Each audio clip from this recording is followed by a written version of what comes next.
Hello, everyone. Welcome to another live stream. Lot to get through today. I read a couple digital titles. I finished a couple things digitally, which was really good.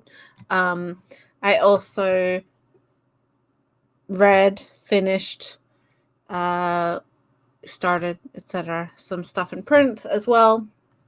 So just giving a couple minutes to wait for anyone to come in at the beginning.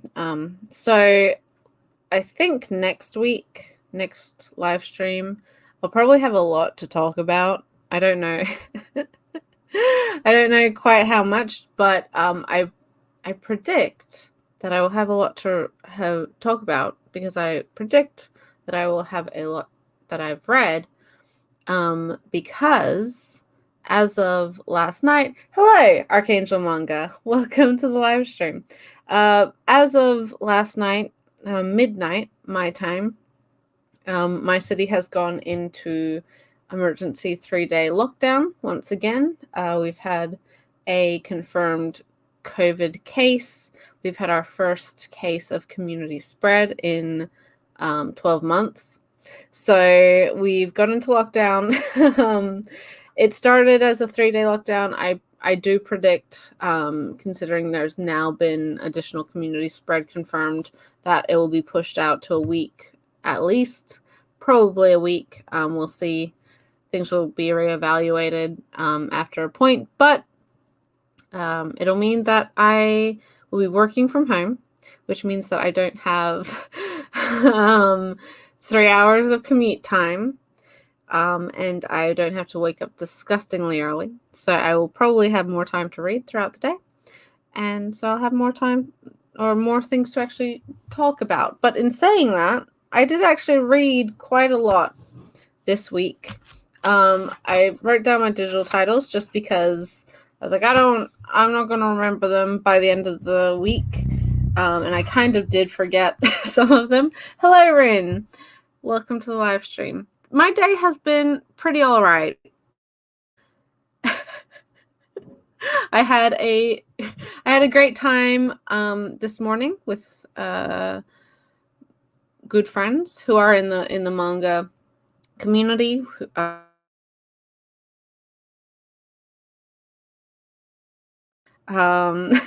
Which is always fun. Our poor DM, I don't know how he puts up with us, but things work out.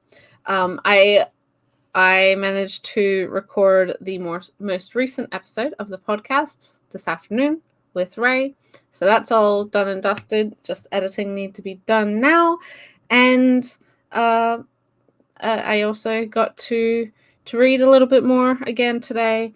I slept in as well today because I drank too much yesterday.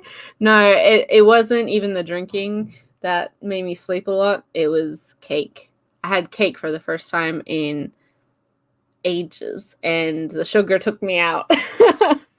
So it's been an interesting couple days. We'll see how things shake out with the lockdown the rest of the week. But regardless, I did read quite a bit this week. I will start with the digital titles. The first one being Queen Emeraldus Volume 2, which is the second half. It's an omnibus containing volumes 3 and 4, released by Kodansha. I had read the first volume via my library, which was really good because I don't really have an interest in Leiji Matsumoto's work. I respect it. It's very influential. It's very important. I'm very happy that we've gotten more of it in English, but it's not really my type of title. So I didn't want to invest in it willy-nilly here and there. And also, anyway, the first volume I read quite a while ago. The second volume I rented digitally through my library service, which was good. And so if you're not aware of what Queen Emeraldus is, it's a kind of episodic maybe space opera is the right word, or space western, about a woman, Emeraldus, who has this magnificent starship called the Queen Emeraldus, which is super amazing and hard to defeat, and she's legendary as a pirate of the vast ocean of stars. And sort of just every chapter is a different story from her perspective, and she ruminates on it and reflects on humanity and our place in the stars and mortality and things of that nature. It's all very esoteric and reflective, and you know, this, that, and everything else. It was fine. I did feel that, like, ultimately, considering it's only a 4-volume series, it kind of ended a little bit abruptly. There was also a bunch of like bonus chapters, bonus stories at the end of both omnibus volumes. One of the side stories in this one actually had like an, I guess, and more so set on Earth with these large Zeppelin ships, and Harlock was there, and more of a comedy between the two as rivals. It was interesting. Honestly, may have been a little bit more intriguing for me personally. But it was good. It was fine. You know, I knew that I probably wouldn't adore it. It's hello, Zach. Welcome to the live stream. As I said, do respect Leiji Matsumoto, but his work is never going to be something that like immediately appealed to me. I've seen the Galaxy Express 3-9 films. I haven't seen the show, but I've seen the films. I haven't seen any of Harlock, although I am curious about certain films and adaptations of that. Haven't seen anything in regards to Emeraldus, but you know, I've dipped my toe into Leijiverse before, and this was my first experience with his manga. I do like the concept of Emeraldus, and her as a character, but ultimately there wasn't, like, it was very episodic, and there wasn't really any payoff. There's no overarching plot. There's no satisfying conclusion to story threads that are introduced, and maybe that's just kind of this aspect of life and journey and travel and experiencing in the moment, and that pursuit. But it's not going to be a story for everyone, especially if you want like a satisfying conclusion or ending to a series. I can't look at myself in the camera because I'm like, oh my goodness. Sorry, I'm getting distracted seeing my face. Anyway, yes. So Emeraldus Volume 2, I finished. I watched. Not watched. Read. Thanks to my library. Thanks again, guys. I do appreciate when my library system does have books that I'm wanting to read. Secondly, the next digital, or the next title that I finished digitally was volumes 2 and 3 of Still Sick, which is a 3-volume Yuri manga released by Tokyo Pop. I read volume 1 ages ago. Ages ago. Before I was doing these live streams, I believe. And it's the story of 2 co-workers, office ladies, one who is like a huge Yuri manga fan. She's a dojinka. She and she's also lesbian, or is interested in women. And she is kind of discovered to be a semi-popular Yuri dojinka by this coworker, and through circumstance, this coworker helps her finish her dojin for this upcoming like Comiket or whatever. And you sort of think that this coworker doesn't know anything about Yuri manga or dojin or anything like that, but it is revealed at the end of volume 1 that actually this coworker woman was, prior to her starting her job with that, that she's at now, was a somewhat successful mangaka, and has hit like a wall in her storytelling. A lot of her manga series just weren't very inspired.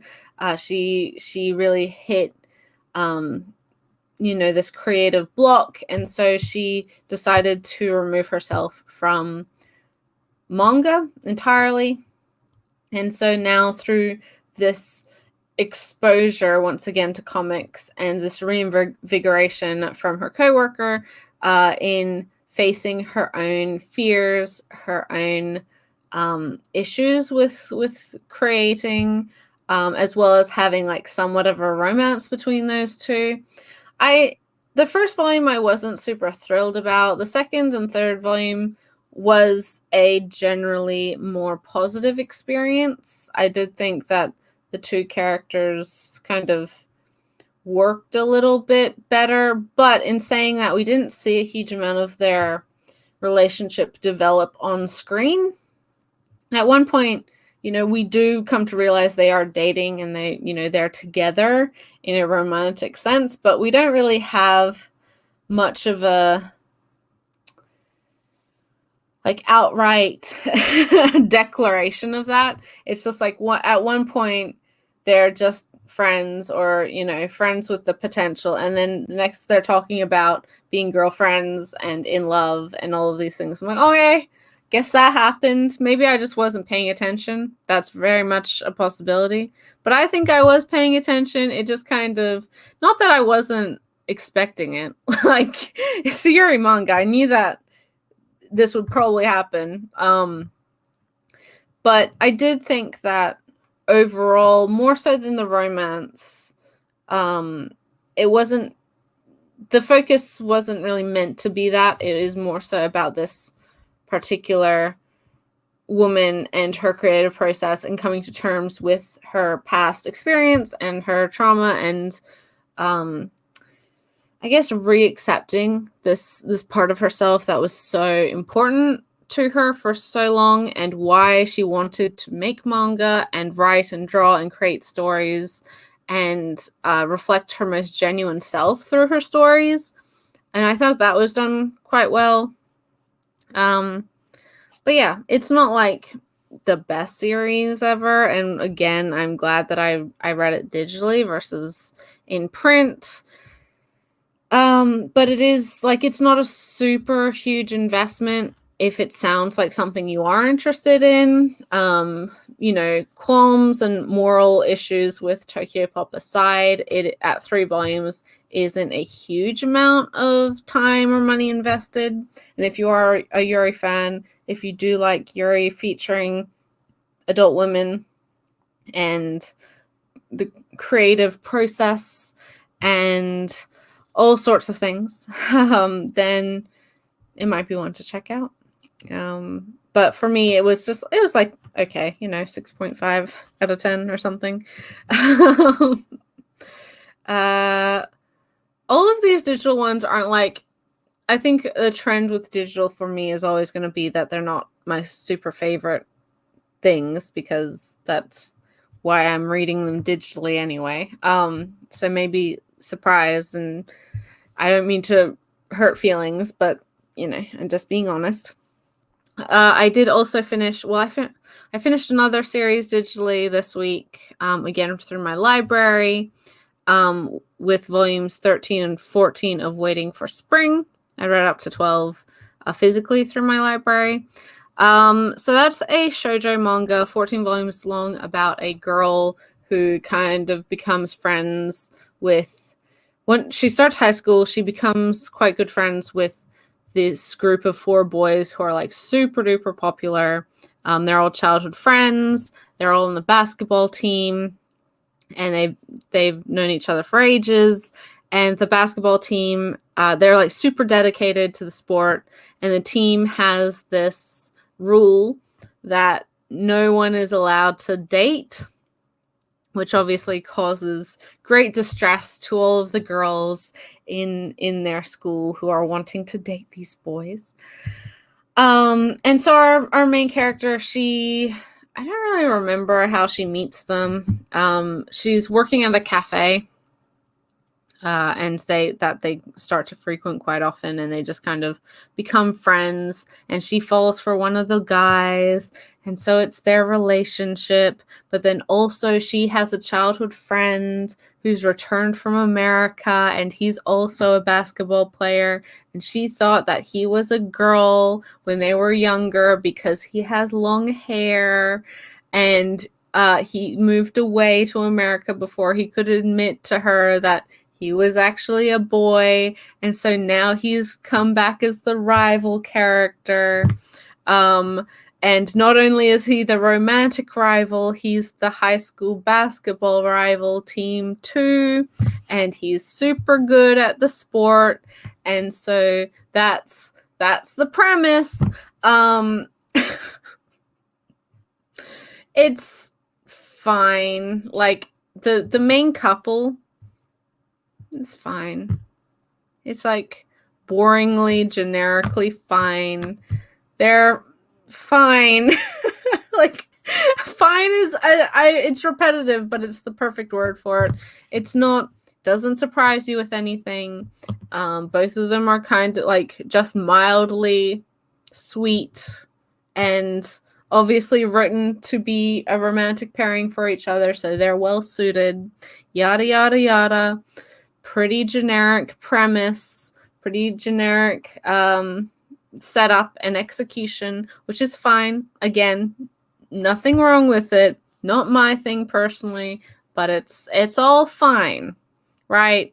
I do think that Aya, who is the romantic rival, the guy who went to America, is like much more interesting. I think he has just like, as a character, he has not necessarily as romantic storylines, but he just has a lot more going on in his life. He seems more interesting. He has a little bit more pathos than the other characters. And so when one of the side stories, so the main story finishes in volume 13, right? And then volume 14 is like a whole bunch of side stories.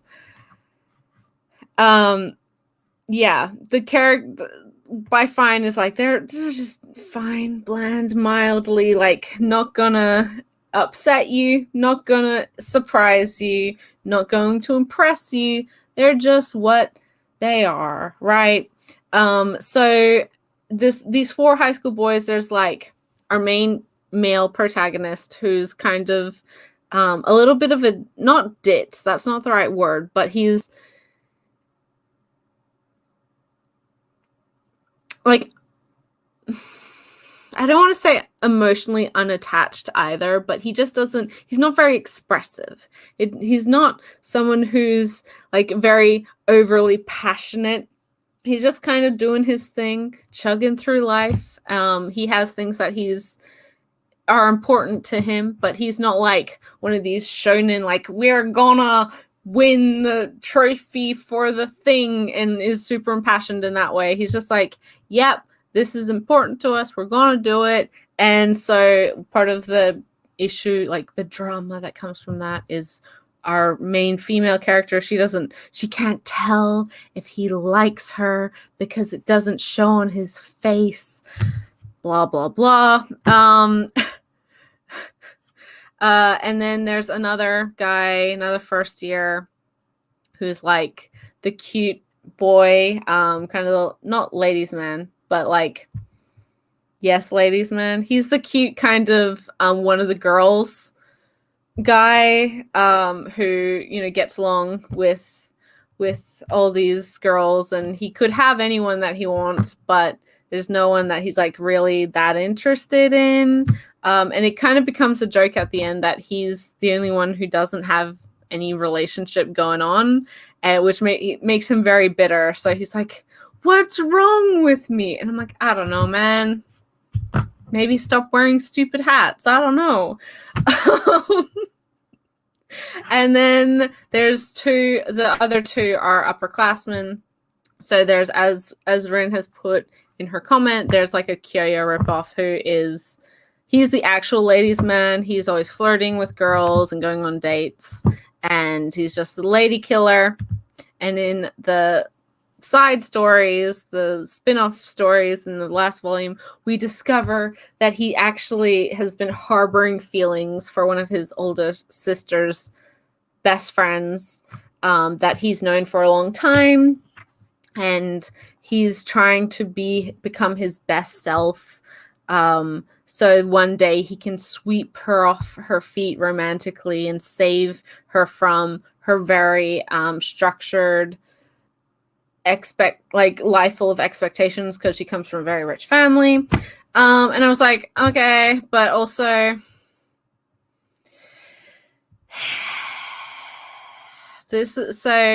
and then the other upperclassman, I think he's the other upperclassman, is he's kind of the ditz but pure of heart boy who fell in love at first sight with with the girl who works at the cafe, not our protagonist, but like the daughter of the cafe owner.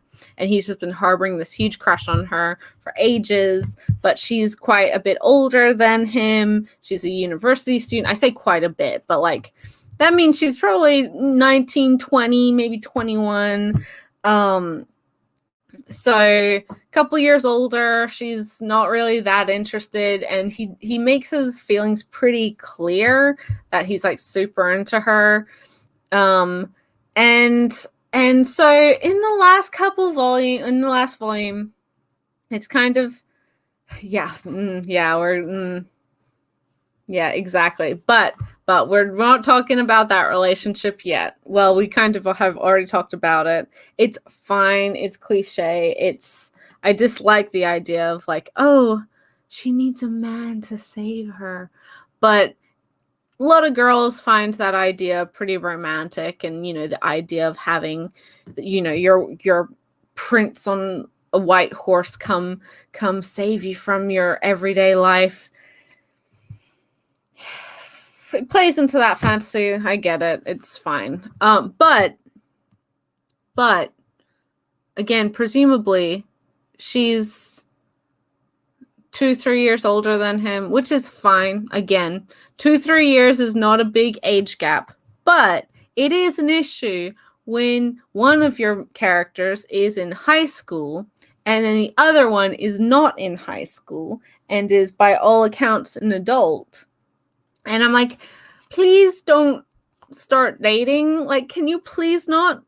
If this is, why couldn't you have a time skip where they're all university students or whatever else? Then we could do that. But no. And so this other guy, our pure-hearted, dude who's like fell in love with first sight. He admits his feelings to this girl, and she kind of rejects him, and he's sort of getting over it. Like, he's heard about it, but he understands that she's got other people in her life, and things might not turn out right. But then it's revealed that actually she does like him. Actually, she does love him. And she just didn't want to admit that because he's so much younger. And I said, why? Okay. Why couldn't, again, you have a time skip at least? Because the whole thing is like she's going, one of the parts, because they have this whole thing, her dad's in hospital, and then she cries to him, and then they kiss, and I'm like, he is 17 and you are not 17. You are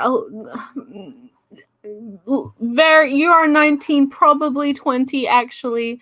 Maybe don't. Especially because his feelings for you, and it seems just kind of gross. And there's this whole thing because she's going to France or America. She's going overseas to for training to be a better cook or something. I don't know. I can't remember because that's how much the story impressed me, right? But she's going overseas for some reason. And then but so like, okay, I can deal with a kiss, didn't like it, but it's fine. She goes overseas, and then I was like, okay, so they've established the relationship. She's overseas for a couple years. He's gonna graduate high school and go into university, and she's gonna be like it. The age difference isn't gonna be that weird when they're both out. Well, when they're both out of high school, right? They're both a little bit older. They can reunite, and their feelings will still just be as strong. And then that's fine. Like, that's fine. Manga does that all the time. Stories do that all the time. But no, dear watchers, they did not do that. So the last volume, like the last proper story volume, was a little bit like, okay, so our main couple got together, and then it had this side couple get together, and I was just kind of expecting it to wrap up and then maybe have like a time skip to a wedding, 5-10 years in the future, which is pretty standard, that glimpse into like, and they lived happily ever after, which is pretty on brand for this sort of thing. Or again, a time skip, and they're all, they're living together now, and they're on university, and they've got an apartment together, and they're gonna adopt a dog or something, like, I don't know, that sort of stuff, right? Yeah, we're gonna talk about this series. I haven't even read it, but I know what you're talking about, Rin. But no. For the last two, or the last chapter, it kind of jumps around. It's like, okay, so that confession happened in springtime, was when those two got together, and then it jumps to a summer festival where there's fireworks, and our main couple is kissing, and then this older girl has returned back to Japan to see the fireworks, and there's like snow another time, but okay, but the fireworks, the summer trip. So she comes back, and she's complaining that the relationship she has with her boyfriend, this 17/18-year-old boy, is not moving as quickly as she'd like, right? She's horny, and she's kind of upset that her boyfriend is taking it slow. And so I was like, all right. And then I don't even remember what happens, but he invites, like, I guess he just can tell the mood, and then he invites her to his place, and it's just them, and they have sex, and I'm like, I don't.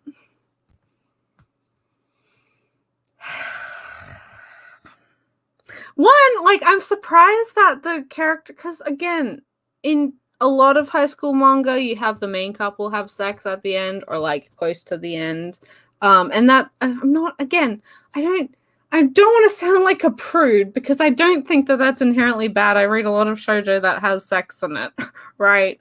But I did find it weird that the side couple got that scene, and then not the main couple. And then also, like, and then it was just weird because she's like, oh, stop using such formal language with me. I'm like, what is... And then a time skipped again, and it's another time. It's like later in the year, and maybe Christmas. I don't even remember. Or New Year's. I don't remember. And then it was over. And I was like, well, that's the end. So it was a time. The spin-off, like the last volume of short stories was, we had a chapter with the glasses guy and his girlfriend girl that he's been in love with since like 8 years old. There was that story. Then there was Aya. Aya had a story and where he was helping some little kid who'd just moved to the area, and just telling them about like his circumstances and how he still, like, even though he didn't end up with the girl, he still really values her friendship and blah blah blah. And there was another story and I can't remember what it was. Actually, no, it's just digital. I can't even look it up and be like, what was that about? I don't know. I don't remember. It wasn't super impressive. That's why I forgot about it. And there was like a ongoing joke that the other guy, the one guy who doesn't have a prospective girlfriend, might have a chance with the manager of the rival basketball team. But then I don't really remember how that panned out either. So, I think the actual series ended with them playing a game against I don't remember. It's the sort of thing that, like, if you're into it, then I'm sure you really enjoyed it. It's not something that super duper impressed me. It had a lot of the issues that I normally have with this sort of shoujo, especially with the age gap. Like, again, if it had ended with the kiss, I wouldn't have even been, like, I'd still complain about it, but it wouldn't even be a thing. But the fact that it was like, that was the couple that they dedicated the sex scene to, and of course it's like a off-screen fade to black sex scene, so you're not seeing anything, but it's still just like, I don't know how I feel. Well, I do know how I feel about, like, a 20 or 21-year-old sleeping with her teenage boyfriend. I'm just like,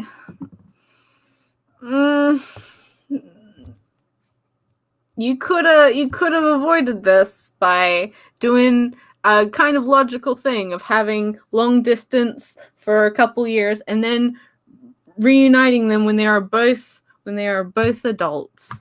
But no, they didn't do that. So, anyways, and then Rin, Cutie and the Beast. Like, I know people were hyped about it because of the guy's a wrestler or whatever, and the girl's a fan, and that's fine. Like, that's a kind of cute premise. But yeah, he's like 29, 30 years old, and I'm pretty sure she's 16. I'm like, that is a big yikes. I mean, I wasn't going to read it anyway because it didn't sound something that would interest me, but man, talk about a bait and switch for people who might have been actually interested in that, especially people who were wanting, like, I don't know, a romance or a wrestling focus series that doesn't necessarily, I don't know, again, I feel like the premise could appeal to a lot of people, especially wrestling fans, but the age gap is a big thing to try and hand wave away. Welcome to live stream, Zen. But yeah, so I finished that. Didn't like it. Kind of left a sour taste in my mouth insofar as the side couples. I wasn't super into the main couple, but, like, things worked out as I expected with them. And the rival character was the most interesting one. So, yep, that's my review for the last 2 volumes of Waiting for Spring, for the series in general. And I don't recommend it. I don't recommend it. And finally for the digital manga that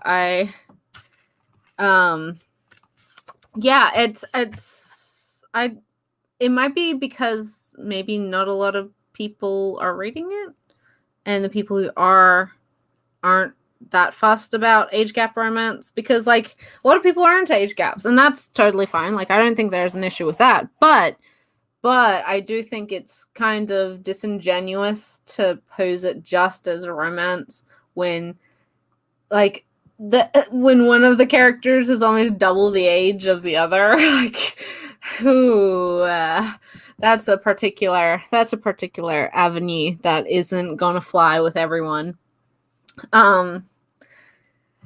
Yeah, if you want some muscular / buff main character, then just read My Love Story. That couple are both teenagers, even if one looks like a 47-year-old man. It's fine. The last digital manga that I read, and I read this one via the Viz Shonen Jump app, was Tokyo Shinobi Squad volumes 1 to 3, or chapters 1 to 27, which is the entirety of it. This is the earlier work. Well, yeah, I'll get to your comment in a second, Arcane. Well, actually, no, I'll get to it now. A Bride Story is I will defend to my dying day, because one, I love it, but two, at least historically, it is appropriate. Like it's a fact of reality that like people did get married at like 12, 14 years old back in the day, back in the olden times, even last century. Like it wasn't unusual for people to be getting married at 14, 15, sometimes even younger, depending on circumstance. So the fact that like the age gap is kind of the opposite, where the woman who's 20 is just like, oh my gosh, she's so old, she's missed the boat, she's basically a grandma. What? Oh my gosh. Makes it a little less leery, just because the society itself sees this 12-year-old boy as like an appropriate age to be a husband. Maybe a little bit young, but like he's in the right age group. She's not. Plus, I do think that their relationship is respectful. Like it's kind of interesting how well that their dynamic plays off of each other, considering there is a large age gap, and considering how many things shouldn't work. But again, Kawamori is a good creator and a wonderful artist and a phenomenal writer. So maybe that's just the difference, is the execution in that. But yeah, A Bride Story is wonderful. Go read it, everyone. It's super good. But the other digital title that I read was Tokyo Shinobi Squad. It's the same. Yeah, same. So Tokyo Shinobi Squad was a earlier work.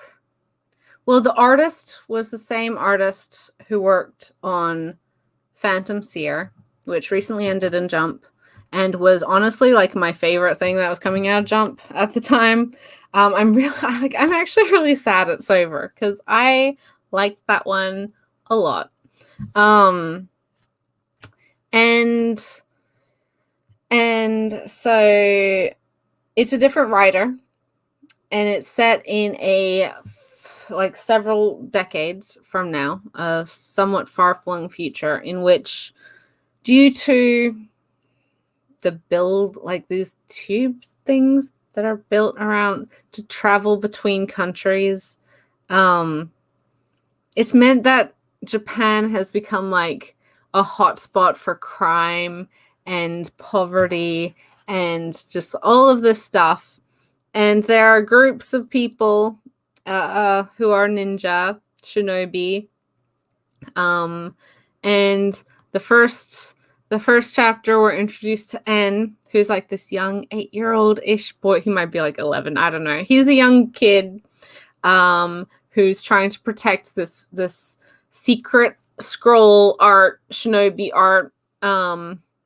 And he runs into this guy, don't remember his name, Jin something, I don't know.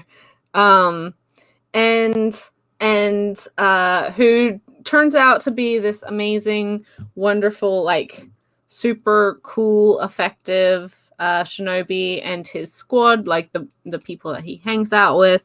He has a cool power. He has like some sort of magnetism power.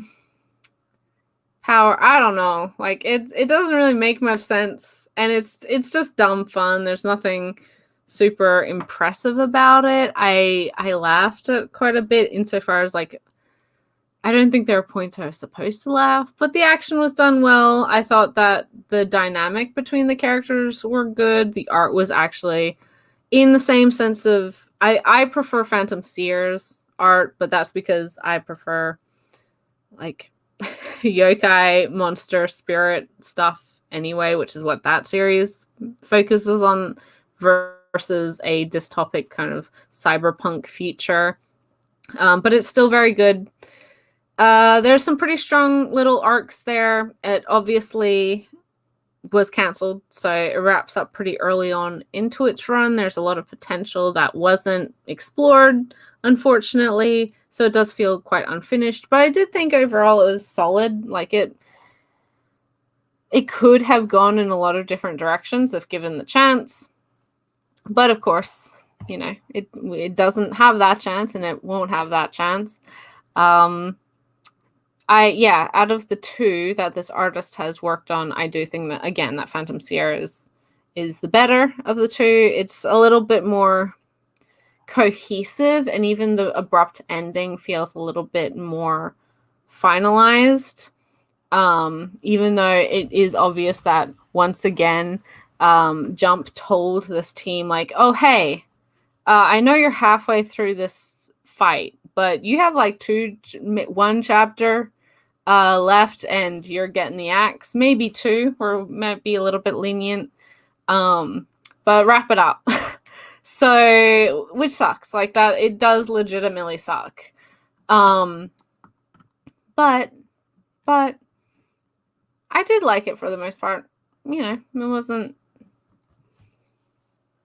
It's one of those things that had a lot of potential. I wish Jump was less cutthroat when it comes to some of their new series, especially considering the amount of comedies that they have. Especially considering the amount of comedies that they have that aren't funny. Like, I don't know why certain things are still in the magazine compared to others. Like the High School Family one. I don't even know how long it's been running, but it's been running for far too long. I can't speak to any of the other series running aside from like the ones that I'm actually reading. But I don't know. I don't know. Just seems like there's particular issues that they have with giving, especially their action series or mystery series or like non-comedy series, enough time to actually find their footing. And they make a decision a bit too abruptly with those choices. I mean, I understand the sentiment there, Zen, of money talking with this sort of thing, but like Phantom Seer, from what I'd read, actually had like a pretty decent amount of sales. Like it did pretty well. So I don't know why. Maybe it just wasn't popular in the magazine. That might have been the case, but it seemed to have pretty good word of mouth in Japan and outside of Japan. So I don't know. What would I know? I have no insight. And you know, what can you do? Complain and then move on, because there's always going to be something else. And in saying that, I'm really enjoying Blue Box, which is one of the recent new debuts on Jump. I do hope that one sticks around, because it reminds me of a lot of really good series, namely Blue Flag, namely Cross Manage, namely like a whole bunch of stuff, and it's just got a really solid atmosphere to it right now and a lot of potential, and I like it. And I think that the magazine needs a solid romance back in there, because it's been a while since I've had one. because all their other ones have kind of ended recently. But yeah, that's neither here nor there. It's been 45 minutes, so we should get to the physical volumes that I read, because I did actually read book manga as well this week. So the first thing that I read was, I reread the first 2 volumes of this, and then I read the final volume because that's what I got in the mail, because I kind of forgot what happened in the early volumes. But I read I Hear the Sunspot Limit, so volumes 1, volumes 2, and volumes 3. This is a BL title by Yuki Fumino, put out by One Piece Books. This is the second sequel to the original I Hear the Sunspot, which is a single volume. Then there's I Hear the Sunspot Happiness, Theory of Happiness. And then Limit is the second sequel. It's also the only multi-volume part. And it's a BL about, they start as university students, and one of our characters is hard of hearing, this one here, and so he hires this guy to take notes for him in class in exchange for homemade meals, and friendship develops, and then feelings develop, and then romance sort of develop. This is the slowest slow burn in ever. We finally get some actual relationship stuff, but I really appreciate this one with how nuanced it talks about deafness and the deaf community and invisible disability in this series. I've said it before, I will say it again, that this series has better deaf representation than A Silent Voice, because it actually shows multiple members of the deaf community, or the hearing loss community, maybe. It's just really well done. It has very nuanced discussion about the importance of hearing, how you can't miss something that you've never had versus losing your hearing later in life, and then thus knowing what you've lost, that sort of thing. It's really good. It's really good. I love it. And as I said, this volume, so this is like the new one that I read. It's a thick one, and the art is really lovely as well. It's also not explicit, just by the way, so if you're worried about opening it up and seeing dicks, then maybe in the next volume. I don't know, but it really is very beautiful. It's quiet. It does have the simmering build up to it, and their relationship and their friendship is just really lovely. And I feel like the drama comes from a very understandable human point of uncertainty, especially for our character who is deaf, and then his struggles, because he's someone who's been losing his hearing later on in life. I mean, he wasn't born deaf, so he has a lot of unease about the future and his ability to hear, and how that will affect his relationship with the people around him. And it's funny and sweet and lovely, and it's so good. It's so good. This is also for the guys in the chat who obviously might not be the expected audience for this sort of thing. It is a BL that is a very soft entry. I think a lot of people would like this if you give it a chance. As I said, it's not super explicit. There's no hugely toxic tropes. It's not, anything worse than a typical romance. It just happens to feature like two guys. It's a gay relationship versus a heterosexual relationship, or a lesbian relationship as well. So yeah, it's good. It's good. And yeah, it's one of the best available right now. Even compared to like another series that I do love that features romance and deaf characters,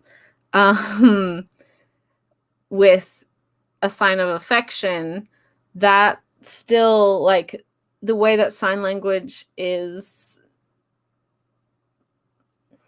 I guess, portrayed in that, and a silent voice as well, is different from this, and the community usage is different in that compared to this, and this is the one that feels more like, and a Sign of Affection has, or does have, a advisor on it, but the sign language used in that one isn't like true Japanese sign language. It's more like the spelling out easy sign language, whereas this one actually talks about true Japanese sign language that is very different stylistically and grammatically to spoken Japanese, as is most sign language. Like, the grammar rules are very different, and I appreciate that. And again, the comparison between our main character, or who has lost his hearing later on in life, versus some of the people who he's met who were born with deafness, some who are taking to the hearing, losing their hearing a little better or worse as well, and not being able to kind of come to terms with that situation, seeing family members of, like, hearing family members of deaf characters and how they deal with that as well, and why they find, like, how that's impacted their life and influenced it in ways that maybe aren't communicated especially well initially, but later becomes more and more obvious. It's a great series. It's a great series. And so with these 3 volumes, it's currently at 5 volumes in English. I think maybe also in Japan. I don't think the sequel to this one has started, although Fumino Sensei has mentioned that she will be continuing the series. And I can't wait because I love it. So yeah, if you are curious about BL and you're wanting to try something, and insofar as, like, you want to try a romance or a character drama with queer characters, and you're not put off by, the idea of gay romance, then this is a good one. This is a good one. It's just easy to try. You don't have to be like, oh yeah, just by the way, there's all of these toxic tropes, and or there's like a lot of explicit scenes right off the bat. No, it's none of that. It is a slow burn, sweet, lovely character drama. That is great. Yes. Yeah, I hope you do check it out, Zach. There's a lot to really like with it. And it's interesting to see how, because I know that I've seen a couple people, unexpected people, maybe that's mean to say, but like, I've seen some people who don't usually buy BL buy this series, or try it at least, and I think the covers kind of trick people, especially for the first volume. The original I Hear the Sunspot kind of tricks people into trying it, and then like, oh wait, this is gay, but like kind of an approachable gay, not a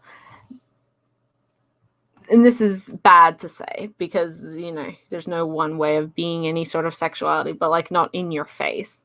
But yeah, I really like it, and it made my heart warm and fuzzy, And I hope everyone tries it. And I hope you get your copy soon, 365801, because it did take a little while for this one to get to me. I don't remember where I pre-ordered it. Maybe Book Depository. Maybe. I don't really remember. But it took a while for this one to get out. Not that unexpectedly, because obviously we are... hello, Skitty Kitty. Welcome to the live stream.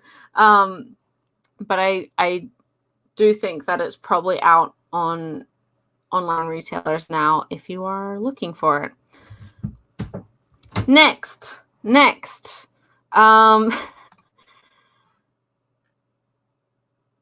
is a series. Okay, so on Thursday, I had an appointment at 6 o'clock, but for those who are aware, I finished work at about 2 o'clock, 3 o'clock. So I had a couple hours to kill. I ran a couple errands, did a little bit of shopping, etc., etc. I also went to my library, borrowed a couple books, and I wanted just something quick and easy to read for the hour. So I left before my appointment. I could read in the car just while I was waiting. And so I was like, I will borrow this because it's short, it's complete in 2 volumes, and I'll have plenty of time to finish it before my appointment, and it'll be great. I knew that it wasn't a series that, again, I would love. I haven't heard super wonderful things about this, but I was like, well, it's from the library. Like, I'm not losing anything by trying this. And that is volumes 1 and 2 of SP Baby by Maki and Georgie. So little did I know. I think she has had a recent work. Happy Marriage, I think, is by the same creator. But I think not A Curious Case of Love, but A Case Called Love is by the same creator as well, which I've heard very good things about, and I will try at some point. But this one is about a girl and who's an older sister. She's trying to find a job to support her younger brother, who she wants to send to university. He's in high school or whatever. But she has just terrible luck. She always seems to get herself into trouble. And on the way to... And she also has like this big crush on her neighbor / childhood friend, but she is a bit too scared to admit her feelings to him. But so she's on the way to her most recent job interview, when a man being chased runs by her, and then she decides she jumps to action, doesn't really think about things, and uses her extreme kicking strength to try and protect him. Anyway, stuff happens. Her skirt rips and she goes home in a huff. She's quite upset. And she feels like she's made a fool of herself because the guy that she helped wasn't really in that much danger, and the guy who's running away from was like someone he knew. Anyway. She goes home. Her brother's like, oh, there's this thing for you. And she's upset because she missed her interview and her only one suit is ruined. And she still doesn't have a job, so she's still desperate. But coincidentally, happily, the guy that she saves, he sends her a replacement suit for 1. But for 2, he's just like instantly intrigued by her and offers her a position as his bodyguard. So she has become the bodyguard for this mysterious man who she later discovers is like the nephew of the prime minister or something. So So yeah, she becomes the bodyguard for this guy who basically just is. He gives her this new suit with the skirt, and she's like, "Why is the skirt so short?" And he's like, "Because you have amazing legs." And I was like, "That is sexual harassment in the workplace, girl. Get out of there." And that's basically it. Like, he fell in love with her, kind of needled her into taking up a job. She's not interested, but over time they and exposure, she gets closer to him and starts to fall for him, but not until all this stuff happens. We find out that he doesn't, like, this guy doesn't feel pain. He doesn't feel anything. Like, he doesn't have a sense of touch, but not in a physical sense. Apparently it's like a psychological thing. But he noticed the first time he met her that when she touched him or something, it was the first time he'd felt warmth or pain or whatever it was in the situation, and that's why he like instantly fell in love with her. And and so yeah, I mean, it's not wrong. It's not wrong. And then she still has the feelings for her neighbor, but then in the second book you find out that the neighbor is going to get married. I'm like, you guys have known each other 10 years and you didn't know that he had a girlfriend who he's now presumably going to marry very soon. You obviously weren't that involved in each other's lives. They keep going and doing things. This guy keeps trying to kiss her, has kissed her on multiple occasions where she's freaking out because she's upset because she was saving her first kiss, etc. for this guy. Welcome to the live stream, Aisha. This is they go to the beach. There's seaweed and stuff, and it was just not wonderful, right? Like, so many issues, and then in 2 volumes anyway. Like, why should I care about these characters enough to be like rooting for their romance? And then she finds out that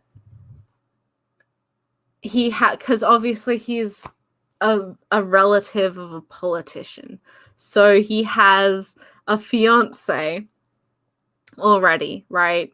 And then they kept talking about, like, him and his like other bodyguard keep talking about the fact that he should just like be truthful with this girl and his feelings and whatever else. And I thought, because I'm a fool, I thought that there'd be a twist where this whole time she was actually the fiance. So because as an orphan she like never knew about it, so she doesn't realize that they're actually engaged, and that that's why he's interested in her and or knows her and or is pursuing her. So like it would make maybe more sense, but no, that's not the case. We just had an immediate like, oh yeah, I just broke off my engagement and now I'm proposing to you because you're the girl that I love. I'm like, at least that's fine. Like, that's not a bad thing, but it just wrapped up super easily and happily. I mean, it's only 2 volumes. That's not unexpected. And then they get engaged, and there's implied sex, and then oh god, what's this going on? And she's the fiance and moves into the big fancy house with her brother. Because they don't have anywhere to live anymore, because he stops her from being his bodyguard because now he wants her to marry her, and that would be a conflict of interest or something. And then, but then I don't know, man. Just if you want to hang out with her all the time, if you care about her, then you want her around all the time. Maybe just keep her as your bodyguard in addition to your wife. Yeah, unapproachable hetero is right. Um, uh, yes, Aisha, I did not like the series, as you can probably tell. So yeah, he insta falls in love with her because she makes him feel for the first time in his life. And then he harasses her until she, for some reason, falls in love with him because she finds it appealing because he has the sad backstory that he can't feel anything. He can't feel pain. He can't feel warmth. He can't feel anything. And that's why she's special. But also he thinks her legs are sexy. And then also in one chapter, he forces her to wear a maid's outfit. And I was like, well, that was this. And then so I finished it and I was like, wow, that was unimpressive and kind of didn't surprise me that it was unimpressive. But again, I was like, okay, I have an appointment to go to, did that, finished that, and then I got home and was like, I need to update my list, like my reading list with this, right? To say that I've completed it because I'm pretty on top of like keeping my anime list and stuff updated. And according to my anime list, I'd already read this. So I totally forgot.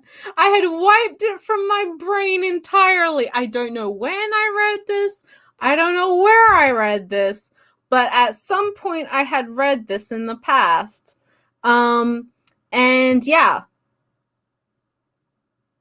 Apparently it left such an impression on me that I remembered absolutely zero of it. So that was my funny story in relation to SP Baby. It is written by a woman, Maki and Joji. She has a couple other series, as I mentioned earlier. She has Happy Marriage. She also has a case called Love, or a Case of Love, or whatever, which is a doctor nurse romance, which I have heard good things about. I will read that one. I don't know anything about Happy Marriage, but that is also available from Viz. Yes, Aisha, this is what I was talking about this morning. That I was like, I apparently read it, and I just didn't know. I just didn't know, and it also, like, the thing is, I read the entire thing, and literally none of the story, nothing in this story, like, triggered a memory of, like, oh, this seems familiar.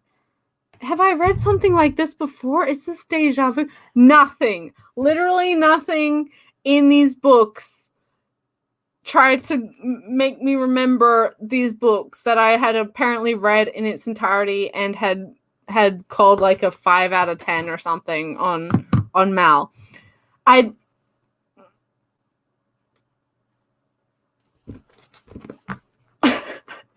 do not recommend SP Baby. It was not good.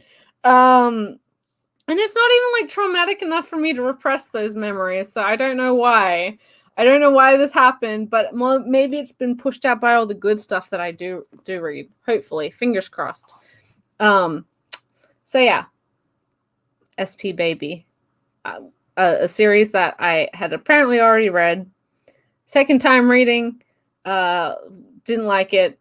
It appears that I didn't like it the first time, and was so unmemorable that I reread it in its entirety without even realizing that I read it once before. So yeah.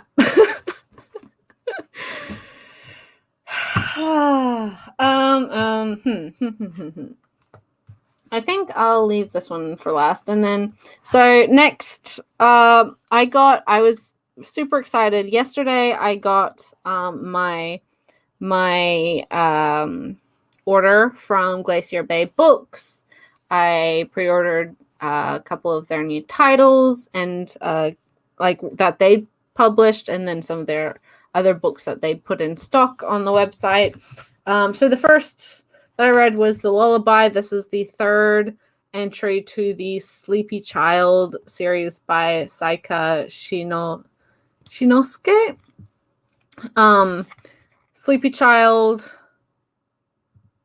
Oh my gosh. I can't even remember what the second one's called. But this is a series of like short doujin related around dreams and memory with little like anthropomorphic cat characters. Beautiful little colored pages in the cover. This particular short book is about a girl who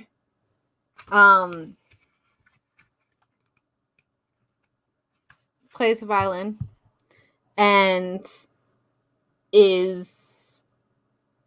does so in memory of her father, who we find out has passed away. But her mother's always away, and so she has this really tumultuous relationship with her attachment to her instrument, and it's just really sweet. And again, it's kind of bittersweet about like the sadness of missed opportunities, realizing what you've lost, or like realizing what you've had once you've lost it, the loneliness of children in this sort of situation with losing a parent, and then the distance of another parent just due to having to work and not having the time for them. It's just really good. I really love this little set of doujin. It's some of the first stuff that Glacier Bay put out themselves, and I knew that I wanted it as soon as it was up for purchase. But yeah, look how pretty it is. I love it. I am very fortunate in that I'm a crazy person, so I will pay disgusting international shipping for Glacier Bay's books. They do ship to Australia currently, which is good.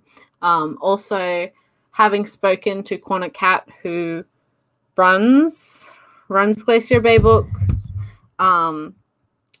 they're just wonderful, and they're very understanding of me wanting to support them and their publications, and so I have a quite close relationship with them, and so yeah, I have a couple reviews for them coming up soon, hopefully to be posted the next week. But yeah, I do hope that. Are they not shipping to the UK at all, or is it just super expensive? Because it is just super expensive for this. I don't know what shipping cost is like in the US or Canada either. I do think it's printed in Canada and the US, so who knows? But absolutely worth the investment if you are interested in small print publishers. I highly recommend. That makes sense. The Brexit. I highly recommend their Glaiolia anthologies. Some of my favorite stuff, honestly. Really excited to finally get into Mootown, Children of Mootown, which is their newest print book. Pre-ordered their other new book that just went up on their website.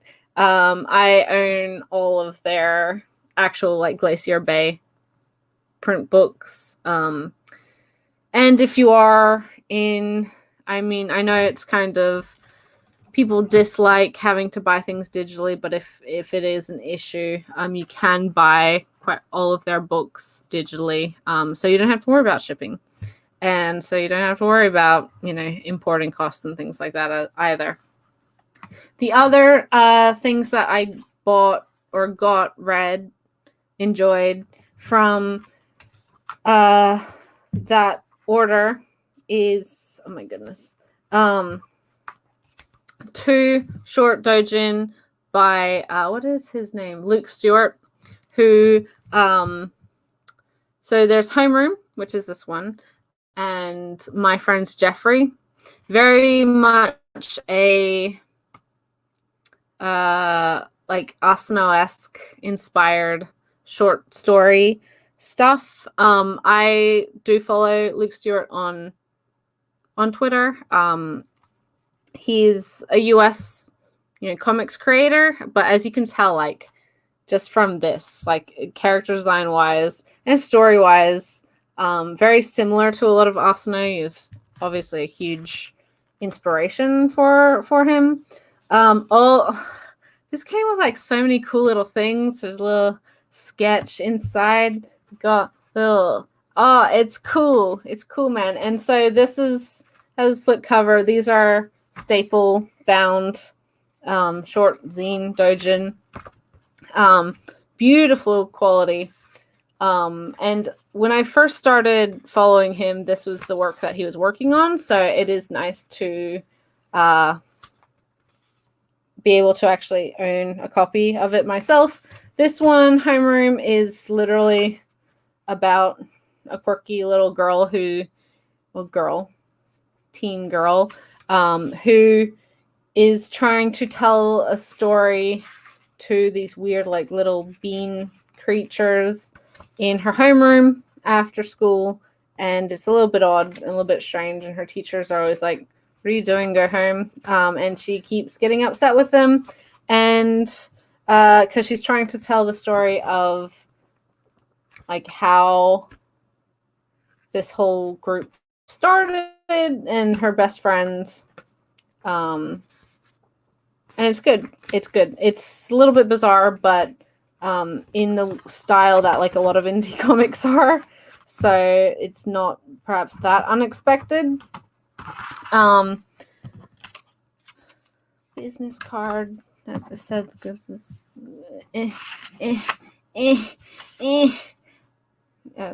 little sketch, and then look at this cool sticker. It's sushi. And then the other one is My Friend Jeffrey, which is a little less esoteric. It's basically about a high schooler who has, again, in the like slipcover, staple bound. We got another picture in there. But this, oh my gosh.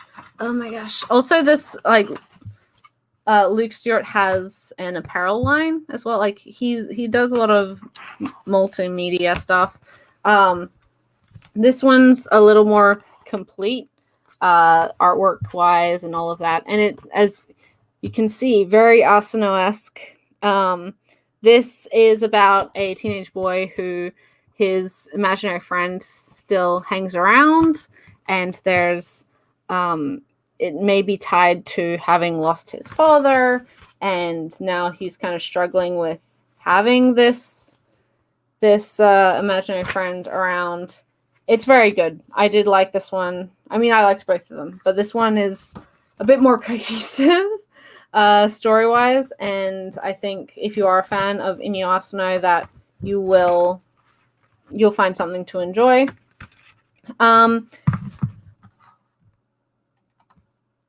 As of right now, like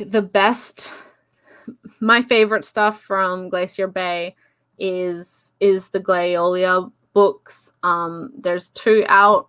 The first one is digital only currently, just because the print run is completely sold out, and I don't know if they have plans to continue or to reprint that one. The second one you might still, I don't know if that one's still in print either, but they're both available digitally, as I said. Ripples is also really good. I think overall the anthologies of Glaiolia are stronger. Just some really cool, really interesting little short chapter stuff in there. I haven't read Children of Mootown yet, but I am keen, like really keen. And they have some digital only stuff as well that's available. It really is like if you're into indie small press comics, if you're into like underground dojinka and alternative manga, then their stuff is really, really, really, really good. Really good. I cannot recommend it highly enough, but I would say that if you're wanting, in my opinion, the best recommendation for their current stuff would be Glaiolia, with the caveat that I haven't read all of the books that I've received from them yet. But those two are must reads in my opinion. And hopefully, dependent on situation and stuff and demand, that they may see further print runs because they are super good. An anthology is basically a whole bunch of different creators in one book. So, they do a short story chapter, and then there's like 10 or 12 of them in one book. That's what an anthology is. Versus a short story collection, which is a whole bunch of different stories just by one creator that we do see licensed from time to time. Yeah. So that, and then now finally, last thing. Oh my goodness. I've only been talking for an hour 20 minutes, so let's see if we can push it to 2. Let's try not to do that, actually. But the final thing that I read for this week, the final thing that I read physically this week, was volumes 2 and 3 of Holic by Clamp. I really enjoy this series. As I said, this is the first time reading Holic. I've experienced it through the anime before. I still own the anime, the first season of anime, and the movie. Second season was never licensed, and OVAs and stuff was never licensed. But I said it last week. I knew that I would love the series, which is why I bought it all, because I am incorrigible. This series just continues to be like so stylish, so exactly like if nothing else, like I appreciate Clamp style, but the fact that this is like a spiritualism focused series, our main character can see spirits. Watanuki is basically just a sassy Natsume. Yuko is amazing, and just the style of how the art complement. I will see. Whereas there's a chapter, might be in the 3rd volume actually. Oh no, like this. So they go to the 2nd volume. This is definitely, in my opinion, I haven't read all of Clamp stuff, but this is my favorite, and it is what I would agree with Aisha that this is my favorite, best of their stuff. To answer your question, Zen, Clamp is a group of 6 women. So she, there, not a singular person, which is how they make so much stuff, and it's all just so wildly varied. I've seen the Japanese versions. They are gorgeous. I do hope that someday, like, I would repurchase the series if we got fancy editions. I've said it before. I'll say it again. I will repurchase this I would repurchase this version if we got fantasy hardcovers, because even having not read it in its entirety, I am here for it. So the sexy lady on the front is Yuko, who is a dimensional witch. I explained in the last week. I explained last week that so the main premise of Holic is that there's a teenage boy called Kimihiro Watanuki who can see spirits. He's always been able to. One day he comes across a mysterious store and is compelled to go in where he meets Yuko, the store's owner, who tells him that she can solve his problem, helps him, or says she can get rid of him being able to see spirits. But and it was fate that brought him into her store. But everything that she does, all of the services that she offers, comes at a price. And so in order for her to help him, he needs to give up something of equal value. And so basically she makes him join the store as kind of her errand boy, look after the store, cook her meals, get her alcohol that she wants, cleans, cook, all this stuff. And so he begrudgingly does so. And thus, it's quite a chapter. Like a lot of Clamp stuff, it's quite episodic. So very often each couple chapters is like a singular story where there's a new customer who kind of finds themselves in the store, and through spiritual means or otherwise get involved with Yuko, and then Watanuki having to kind of experience all of these various interactions with his employer and with these people who he kind of wants to help but also doesn't know how to help. And it has a very dark tone. This is not inherently a positive story for a lot of these customers. So this volume 1 does introduce Himawari, who is she's introduced as the romantic interest for Watanuki. She's the cutest girl in his class. He's absolutely head over heels for her. He really likes her. But there's some stuff happening in this one that kind of implies that Himawari isn't just the cute girl, cute normal girl that she seems initially. I'm trying to find a picture of Himawari. She's got pigtails. There she is. Oh my gosh, clamp noodly legs.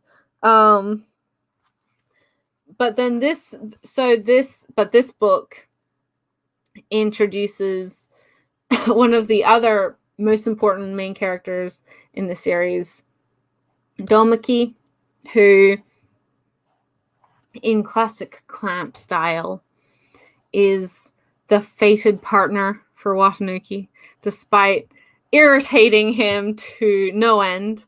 As usual, Clamp very gay, but so we find out that Domaki, he's a guy in another class who's handsome, pretty good at everything, whatever. Kind of gruff and not super, I don't know, just kind of normal. But Watanuki hates this guy. Every time he sees him, he irritates him to no end. And he's not really even sure why, but he just knows this guy annoys me. This guy gives me the shits. And we find out that Dharmaki, his grandfather, is a monk, Buddhist monk, and in his life has been like an exorcist, has had some sort of spiritual sensitivity, and so we find out that Dharmaki has the ability to also exorcise spirits, so that whenever Watanuki, who can see spirits, who his physical being, I mean, it's not a bad ship. Clamp absolutely knows what they're doing.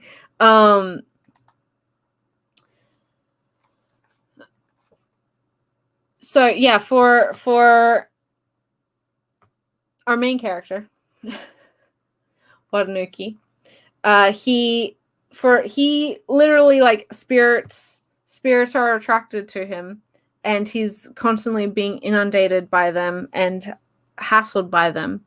But if Domaki's around, he repels them, for one, so not nearly as bad, and for two, he can actually physically exorcise them from the plane of existence or whatever. So they are once again a fated match, despite Watanuki being like, what? Oh my god, just he does not like Domaki.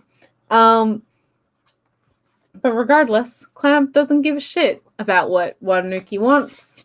They're gonna put look how beautiful that smoke is, and like the atmosphere. I love the series a lot. I mean, there's still a bit of Clampisms of like, hey, look, there's a reference to something that it's not super invasive compared to a lot of their other stuff, at least not so far. But like Volume 3, it has the Chi headphones from Chobits that Watanuki has to wear. See here, that Chi headphones. Mokina is introduced in this one, which is like a recurring mascot character. The first chapters in this also kind of wrap up the initial crossover between Tsubasa and Holic. So we have more of like Sharon and Sakura, and then and Phi and the other guy. What is his name? I don't really remember. And it's like, wow, that sure is a bunch of stuff that's happening. But thankfully, you can typically ignore all of that shenanigans, all of that crap, all of the crossovers, and just kind of revel in the existential horror that is the yokai or spirit stuff in the series. There's a monkey's paw chapter in this one. There is a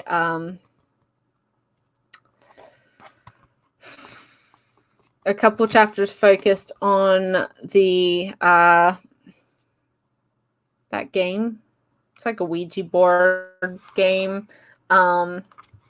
You see Domaki and Watanuki going on more missions together. So, you know, there's stuff going on. A lot of this was adapted into the anime, but it has been like 15 years ish. No, like 13 years ish since I've watched the anime. So I didn't remember a lot of it, but like I remembered the Chi headphones. I remembered like things here and there. I'm like, oh yeah, this was in the show, wasn't it? So it's been good to revisit it in that sense as well. But it's like I'm experiencing it for the first time because I don't remember a lot of what happens. So yeah, it's hard to find the series necessarily digitally. Just because, well, you can find it digitally. You can't find it physically because this is an old series. These are Del Rey releases, and then Kodansha put out omnibus after the fact. The sequel has also been on hiatus forever. That one's also a little bit harder to find. I don't know if there's omnibus editions of that series. I don't know. But yeah. I'm not freaking out over this Clamp title because I actually like it. And the annoying Clamp stuff isn't as annoying as it is in literally everything else that they do. And saying that, though, it is more of like a super direct crossover to Tsubasa.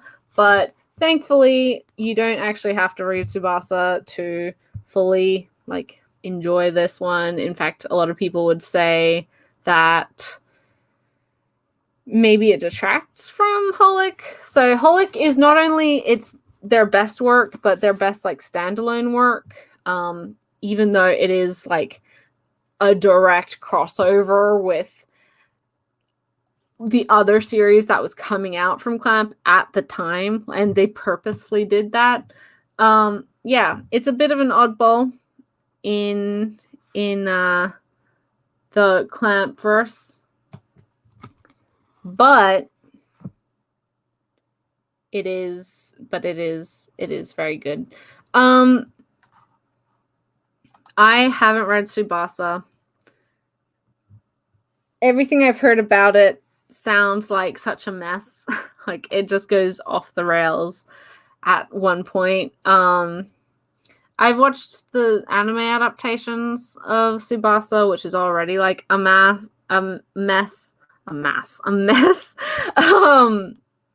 So you don't need to read Tsubasa. I mean, you might want to watch it, but again, I don't think it's like needed viewing. But it's also like with old Clamp stuff, you do get more context if you have read their other works. But at least in this one, it's a little less obvious with like, hey guys, I mean, aside from the Tsubasa, like, oh, hey, look, here's actually our main characters from Tsubasa right in your freaking other manga. Look, there's Sharon and Sakura right there. Look, Tsubasa in your Holic? Say it ain't so. But it's a little less obvious with like, hey, look at these background characters. We're gonna zoom in for 3 panels on from one of their random like Suki or Wish or something, and you're like, I don't know. But yeah, it's good. And there's 19 volumes all up for the original series. There's 4 volumes in the sequel series, which is ongoing but on hiatus for ever. I hope it comes back soon at some point, because I don't know if it ended at a normal point. Clamp, why do you not finish any of your titles? Like straight up, just why don't you finish anything? I know it's hard. I know there's 6 of you. I know it can be, as an adult, it's hard to organize your schedules and life happens. I get it. But like, why can't you finish things? And I know you're focused on Cardcaptor Sakura Clear Card, but also I don't like that series. So I want you to do more Holic and less Cardcaptor Sakura. Well, I don't hate Cardcaptor Sakura, but I just don't care about it compared to this, which I actually do like and is classy and exactly ticks all of my boxes. Honestly, I've been thinking about it, and like, this is my first time reading Holic, but as I said, I watched the anime many a year ago. Many a year ago. In fact, it was one of the first anime that I ever watched. It was one of the first anime DVDs sets that I owned. I've owned it in a couple of different ways. I've owned it in the Australian DVDs. I still currently own it in the US thin pack release DVDs. And it was kind of formative to my anime career, as it were. So maybe I feel like maybe this is where my interest in like yokai and mystery and supernatural stuff in manga and anime came from. Maybe this is what planted the seed, and now I'm returning to my roots. Maybe. I mean, it was also facilitated by stuff by like Natsume's Book of Friends and other various series, but this, I feel, is where it all started. And not this specifically, but the series.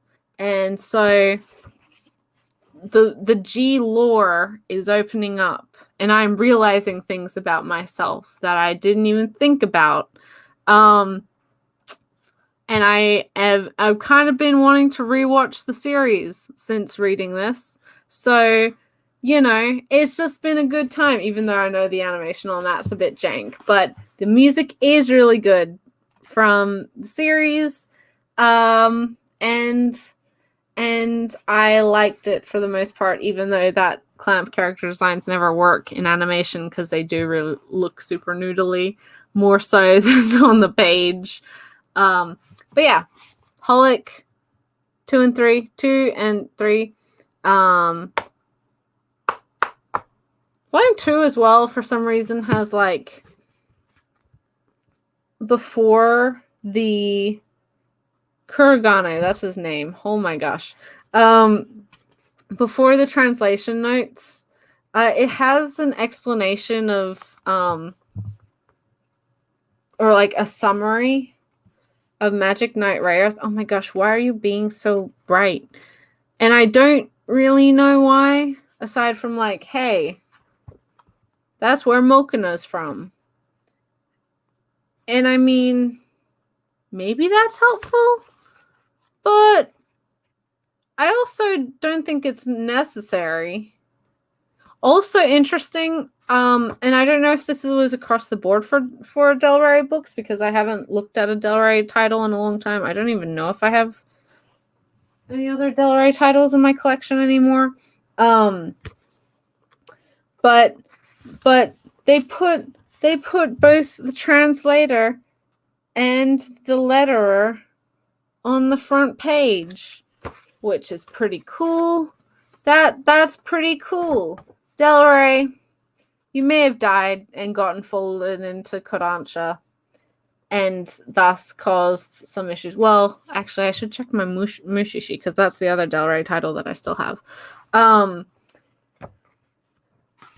But I think that's pretty cool that they did that. That should be standard across the board. Putting your translator and your letterer front and center. Oh, were you here last week when I was talking about how I hate Mokuna and I just want to beat up Mokuna? Mokuna can freaking die. Honestly, kill them. Would never have to deal with the Tsubasa characters ever again, or any of the other bullshit from like other dimensions. Just beat up that stupid little rabbit plush round thing with the stupid head gem when it opens its eyes and looks all creepy and weird. Kill it, and never bring it back. Even like Mokuna was a pain in the ass in the show, and it's worse because you gotta hear him talk. You're like, oh god damn it, shut up, I hate you. And then Tsubasa again watching the show, and Mokuna talks, and you're like, shut up, I hate you so, Mokuna.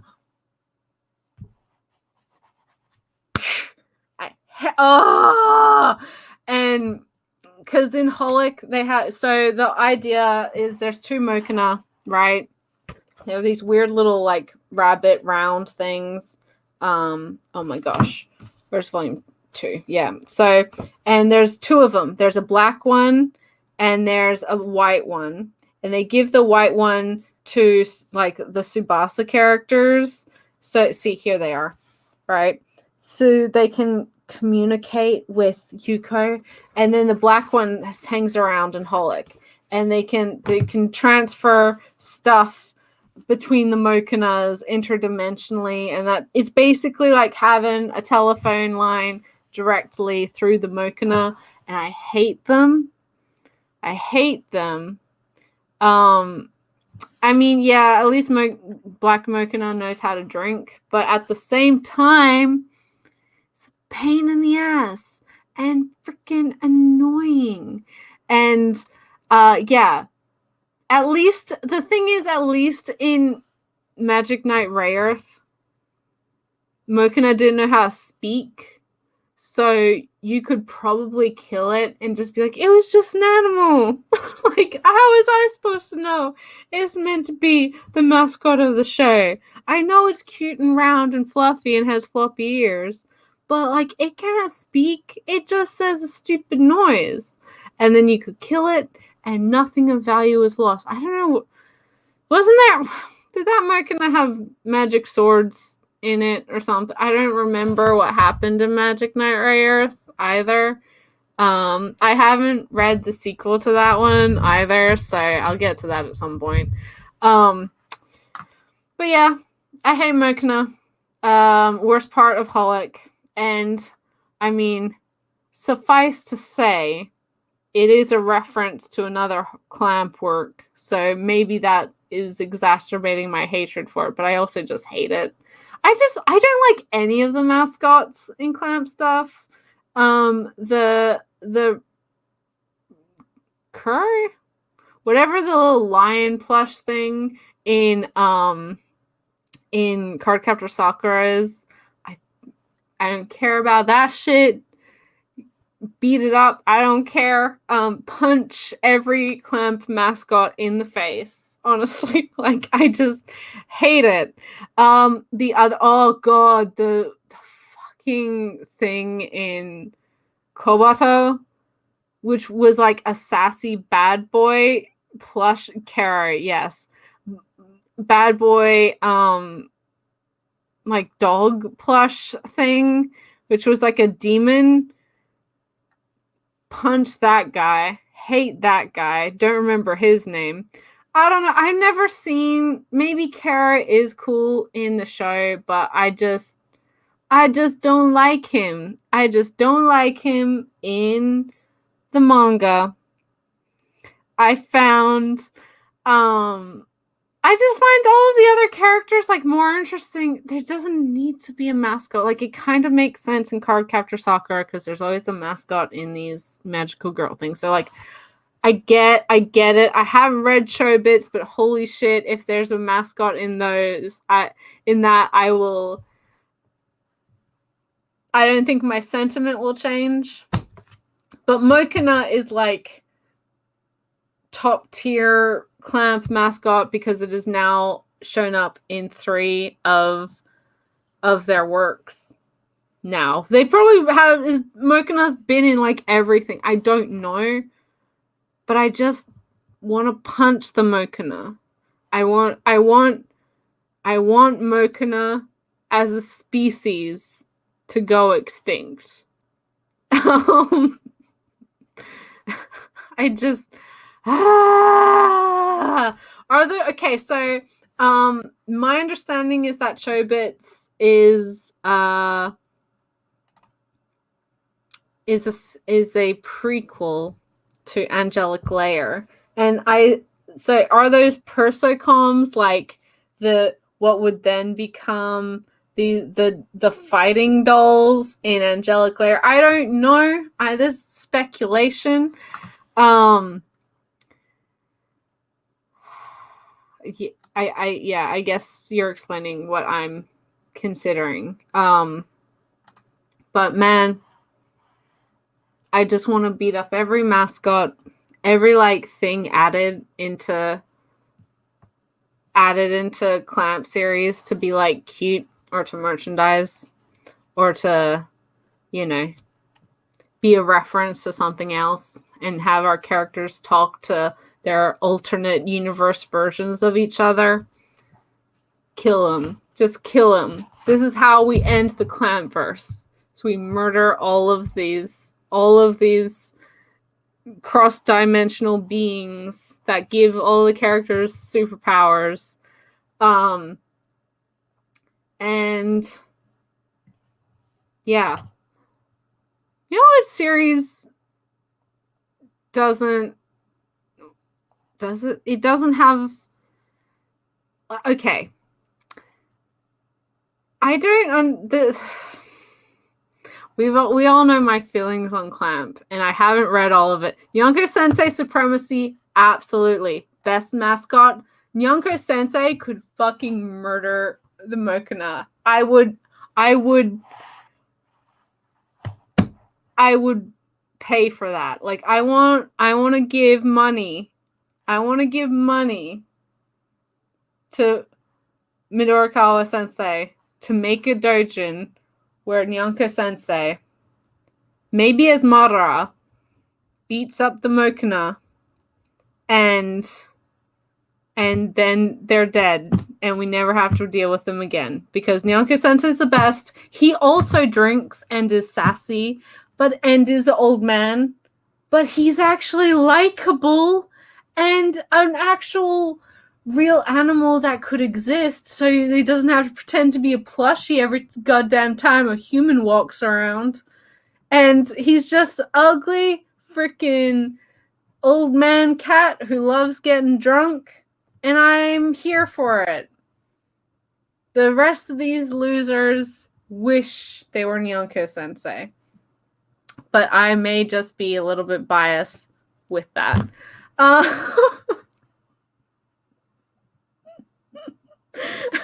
Anyway,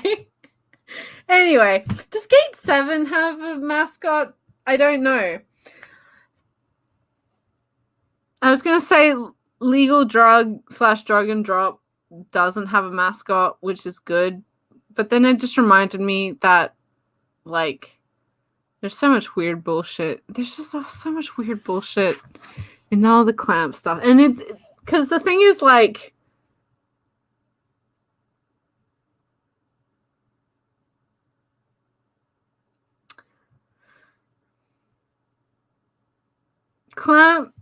early Clamp, they didn't have the mascots. But then at some point, they're like, okay, we're making stuff for children. And we're trying to get as much money as we can. So we're going to put Sakura in every outfit known to man. She's going to have a costume change every 3 times a chapter. And there's magic cards, and she's got a stuffed plush that talks to her, and she's got all of these little gadgets and gizmos. We're going to make bank. And then meanwhile, there's like much more interesting stuff going on with Yue and like all of that. Man, Daddy Bear also is a good mascot, but also Daddy Bear isn't like ever in Chihaya, and also isn't like a character that's like, hey Chihaya, how are you doing today? Why are you practicing the card game? It's just like an actual mascot that exists in universe that she's like, I like this ugly character design. This is good. So a little bit different. Whereas the thing is, Clamp mascots, and I guess it goes with like a lot of mascots, they gotta get in your business. They're all like, hey, you need to go on an adventure. It's time for adventure. You're the magical girl and or the person to go on the thing. You're gonna imagine if Naruto had a mascot. Like, I mean, maybe the frogs are mascots, but like he basically is the mascot anyway. Compared to like Fairy Tail, which has that blue cat thing. I don't know. There's just a lot of mascots around, and I hate most of them. Especially if they're just particularly annoying, and then just get into their only purpose is to encourage the main character to do stuff.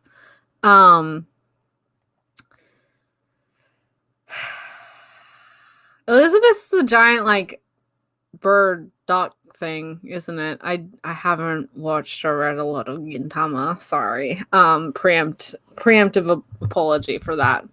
But yeah, Mokina can die, and he could die a horrible death. And I wouldn't feel sad. They could show it in universe on the page, and I'd be like, "Yay! This is the greatest decision you've had in so many years. Now please continue Holic without Mokina." And also just finish one of your series for once. Like, just for once. Knowing my luck, they're like, oh, you know what we need? A spin-off of Chobits. You know actually what we need is like a third Cardcaptor Sakura series. I feel like this is what's going to happen, and I don't care. I don't care. I just want more Holic. But yes, I think that's kind of it. It is. It's been almost 2 hours, so.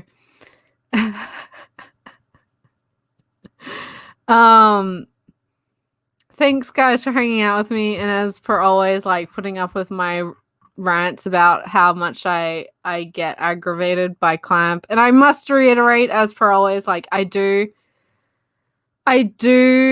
have great respect for Clamp.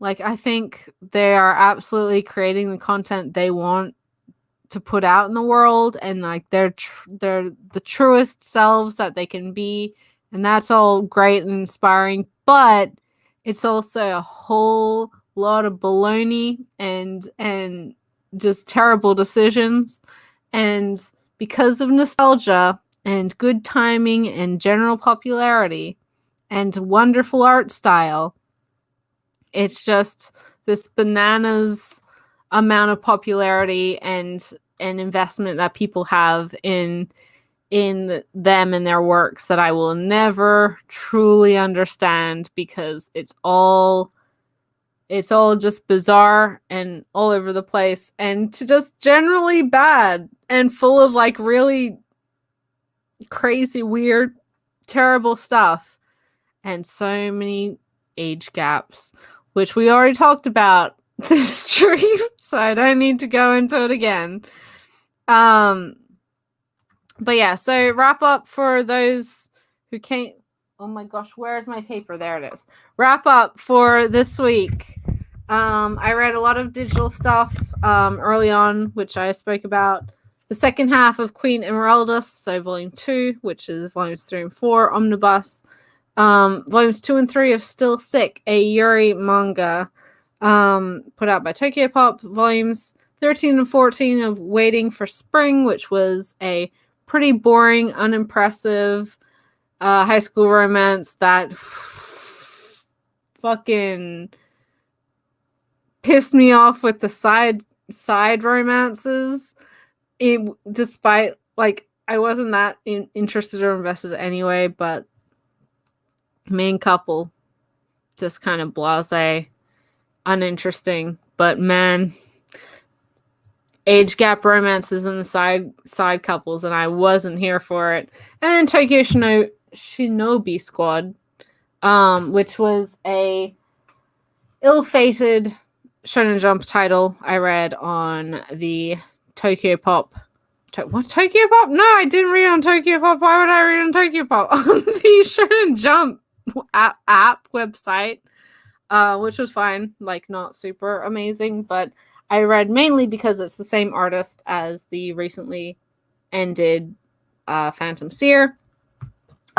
I also talked about volumes 1 to 3 of I Hear the Sunspot Limit, which is the third part / second sequel of I Hear the Sunspot. Amazing, beautiful, lovely, fantastic representation, super great, and a great entry BL for people who are interested. SP Baby, volumes 1 and 2, a series I disliked and was so bland the first time I read it. At some point, I completely forgot it and reread it in its entirety and was like, wow, that was terrible. And you know, shrug, that was a waste of time.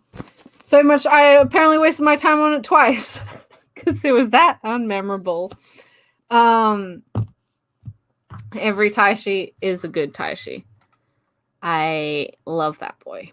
I'm glad you've been enjoying it, Aisha. I know that you have recently just been starting the series, and it's good. It's super good, and I cannot wait for the sequel, of to which I don't think has been written in Japanese yet, but I will buy it. I will buy it when it is available because it's some of the best BL of that type that is coming out right now. And then to indie doujin self-published comics. This is Homeroom and My Friend Jeffrey by Luke Stewart. I always forget the last name. I don't know why. Both good, both very Asano-esque. My Friend Jeffrey, my favorite of the two. A little more cohesive and complete than This is Homeroom, but both good.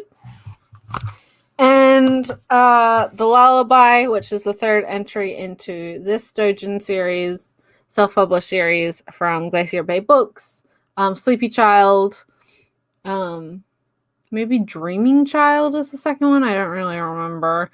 And then this is the third one, the Lullaby, which are all loosely related, all to do with sleeping and dreams and memory and yearning for people you can't see. They're all good. All really, really good. And finally, what I've been ranting about, well, not ranting about, but talking about, which led to ranting about the end, volumes 2 and 3 of Clamp's Holic, which I really enjoy and have been enjoying and look forward to reading more and continuing with the sequel and everything else that entails.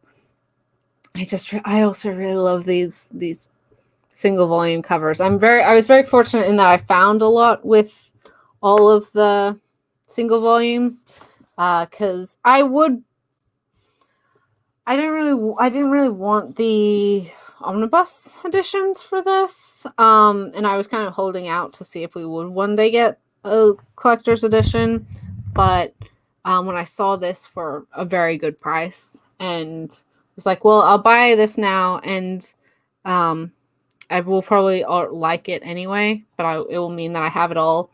And then if it does get fancy editions, then I will just buy those as well, because we know that I am not one to be afraid of repurchasing something in a fancy edition if I enjoy it enough. Fullmetal Alchemist being tantamount to that. Pandora Hearts being tantamount to that. There's many examples in my collection of that exact thing. So yeah, Holic by Clamp. But thank you guys so much for hanging out with me for this live stream. As I said at the very beginning, next week I will probably have a lot to talk about, mainly because currently we are in the 3-day lockdown here where I live in my city. But since that news announcement, the initial lockdown announcement yesterday, we found another case of community spread COVID. So it's very possible that the lockdown will be extended for a full week, if not 2. So it means that I will be stuck at home. And aside from when I'm working, it means that there won't be a huge amount for me to do. So I will probably be getting a lot of reading done. So hopefully, fingers crossed, I'll have some like light novels and stuff to talk about as well. I don't know how many people are that interested in these live streams about like the normal prose and light novel stuff that I read, but you know, I'm going to talk about it anyway because this is my channel and I'm allowed to do what I want. And you guys, have made the decision to hang out with me. So I can't, like, you made that decision. I don't have any power over that. So, you know. But yeah, there's nothing else to say. Thanks, guys, so much. Hopefully this month's podcast episode will be out the next couple of days. I do also have some upcoming review / first impression videos coming up.